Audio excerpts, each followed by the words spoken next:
Daily யூஸ்க்காக போய் கொலுசு எடுத்துகிட்டு வந்தேன். தங்கமயில்ல. நல்லாயிருக்கு. நான் எடுத்தது வந்து 3000க்குள்ளே தான் எடுத்தேன். ஏன்னா வெள்ளியில ரொம்ப போடாதீங்க அப்படியுமே சொல்கிறேன். இப்போ நம்ம எடுக்கிற இன்றைக்கி ரேட்டு அதிகமாக இருந்தாலும், நாளைக்கு நம்ம ஒரு வேணாம் யூஸ் ஆகாது நம்ம குழந்தைங்களுக்கு போய் எடுக்கிறது வந்து கொடியெலாம் எப்படியும் குறைஞ்சபட்சம் 1 வருஷத்துக்குள்ளே அறுத்துருவாங்க. இல்லைன்னா விரிசல் விட்டுருது.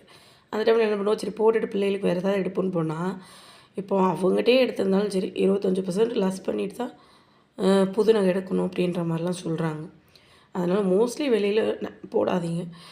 இப்போ பிள்ளைகளுக்கும் சேர்க்குறீங்கன்னா சேவிங் காயினாக எடுத்துருங்க, கோல்டு காயினாக.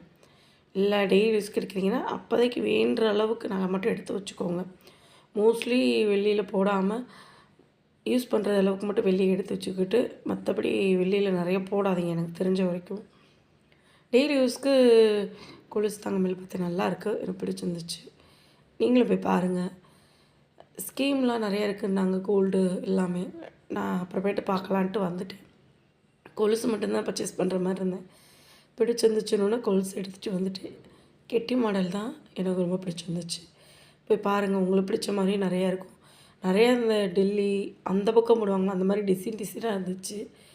ஆனால் அது விரிசல் விட்டுரும். அதனால் எனக்கு வேணாம் அப்படின்ட்டேன். நம்ம ஊர் மாடல் கொலுசே காட்டுங்கன்னு கெட்டி மாடலில் எடுத்துகிட்டு வந்திருக்கேன்.